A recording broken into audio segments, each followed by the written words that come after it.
Bismillahirrahmanirrahim. Sekarang kita membahas tentang al-jumlatul mufidah. Jumlah mufidah ini itu apa sih? Jumlah dalam bahasa Arab itu artinya kalimat. Kalau Indonesia kan kalimat adalah susunan dari kata-kata ya, kata plus kata sama dengan kalimat. Lalu al-mufidah artinya yang berfaedah. Berfaedah itu apa?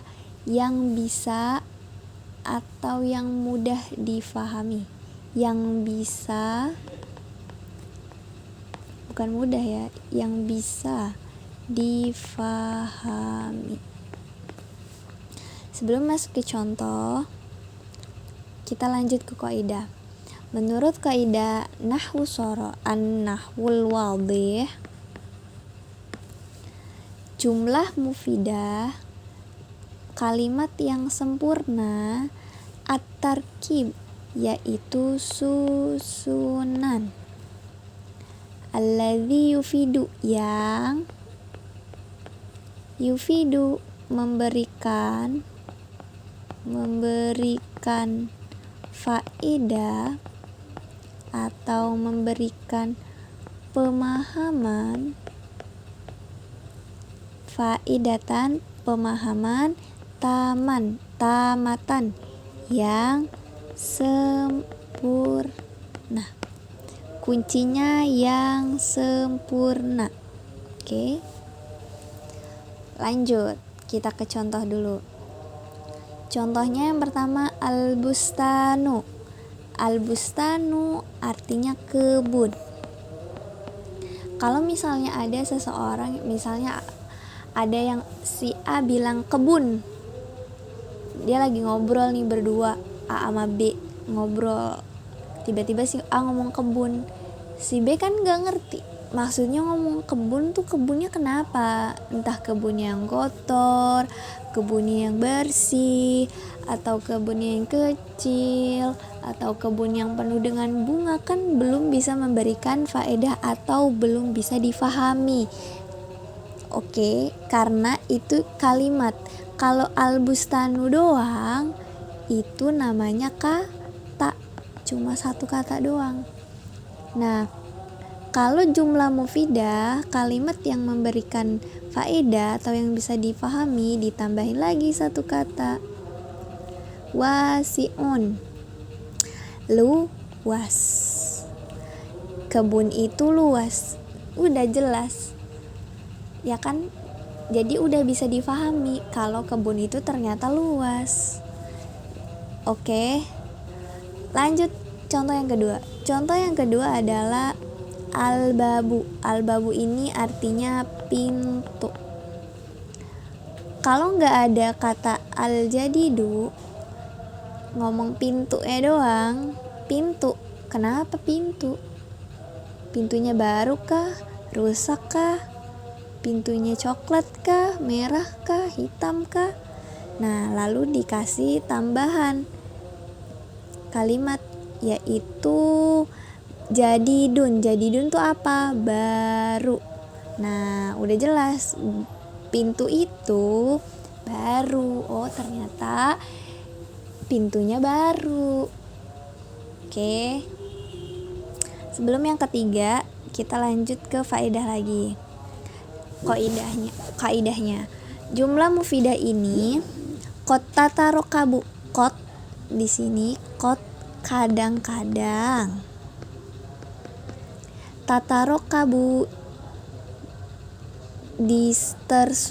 tersusun atau disusun min kalimataini, dua kalimat.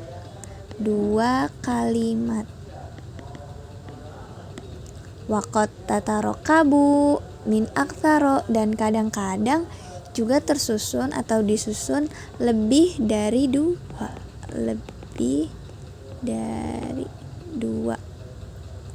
Kalimat ini Di Arab itu kata ya, 2 kata, kan kalimat, kata. Wa kullu kalimatin fiha ta'udu juz'an minha, dan semua kalimat yang ada di jumlah mufidah itu dianggap termasuk bagian daripada jumlahnya ini. Lanjut kita ke contoh. Kan tadi dibilang tuh tersusun dari 2 kata. Al-bustanu yang pertama, al-wasi'u 2, al-babu kalimat pertama, al-jadidu kalimat kedua. Kadang-kadang tersusun dari 2 kalimat dan juga kadang-kadang lebih daripada 2. Contohnya, Kotofa 1, Muhammadun 2, Az-Zahrota 3. Kotofa artinya memetik. Siapa yang memetik? Muhammad. Memetik apa dia? Zahrah, bunga. Oh, ternyata si Muhammad lagi metik bunga. Bisa juga 2 kalimat yang tadi, 1, 2. Tatlu itu terbit, asyamsu matahari. Terbit, matahari terbit. Oke, matahari terbit. Nah, lalu ada notes tambahan catatan bahwa kata-kata kum atau ijlis, kum ini artinya duduk, berdirilah. Cuma 1 kata kan? Ya kan? Itu masih termasuk dengan jumlah mufidah. Kenapa? Kan tadi dibilangnya disusun dari 2 kata. Ini cuma 1 kata kok disebut jumlah mufidah, karena berdirilah ini udah pasti nyuruh ke kamu. Kamu berdirilah. Entah kamu laki-laki 1, entah kamu berdua, entah kamu bertiga, itu tetap ada yang disuruh. Jadi udah ada sebenarnya 2 kata, cuman gak kelihatan. Ini ada antanya. Kum anta, kamu berdiri gitu. Ada kalimat tersembunyi di sini. Contoh lain, ijlis juga 1 kata. Artinya apa? Duduk. Kamu duduk. Kamu duduklah. Duduk, kalimat nyuruh kan, nggak mungkin nyuruh dia gimana nyuruhnya, pasti kan kamu langsung ngomong duduk, kamu duduk gitu. Nah, ada kalimat tersembunyi, apa itu? Anta gitu ya. Oke, mudah-mudahan paham.